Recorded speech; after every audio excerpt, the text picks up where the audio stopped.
தேவன் தாவீதோட உடன்படிக்கை பண்ணுகிறார். நீ எனக்கு டெம்பிள் கட்டணும், ஆலயம் கட்டணும் நீ நினச்சிட்டு இருக்கிறல்ல தாவீது, இன்னைக்கு நான் உன்னோட உடன்படிக்கை பண்ணுறேன். உன்னுடைய டிசைர் ரொம்ப நல்ல டிசைர், நான் இப்போ உன்னோட உடன்படிக்கை பண்ணுறேன். உன் வீடும் உன் ராஜ்யமும் என்றைக்குமே நிலைச்சு நிற்கும். I will establish your house and your kingdom. ஆண்டவர் சொல்கிறாரு. இதுக்கு மேலே ஒன்று சொல்கிறாரு பாருங்க, என்னன்னா உன்னுடைய உன் ராஜ்யம் நிலைச்சு நிற்கும்னா அங்கே தேவனே வரணும்.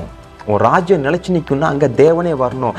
நான் ஆண்டவராகிய இயேசு கிறிஸ்துவாகிய நான் உன்னுடைய வம்சத்தில் வந்து உன் ராஜ்யத்தை நான் நிலைச்சு நிற்க பண்ணுவேன். இன்ன வரைக்கும் தேவன் அந்த உடன்படிக்கையில் உண்மையுள்ளவராக இருக்கிறார். தேவன் உடன்படிக்கை மாறாதவர், உடன்படிக்கை மீறாதவர், உடன்படிக்கையில் எவ்வளோ உண்மையுள்ளவராக இருக்கிறார் பாருங்க.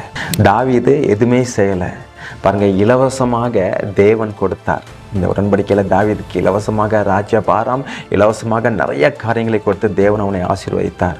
பிரியமானவர்களே, தேவன் நம்மோடு பண்ண இந்த உடன்படிக்கை ஒரு விலையேற பெற்றது.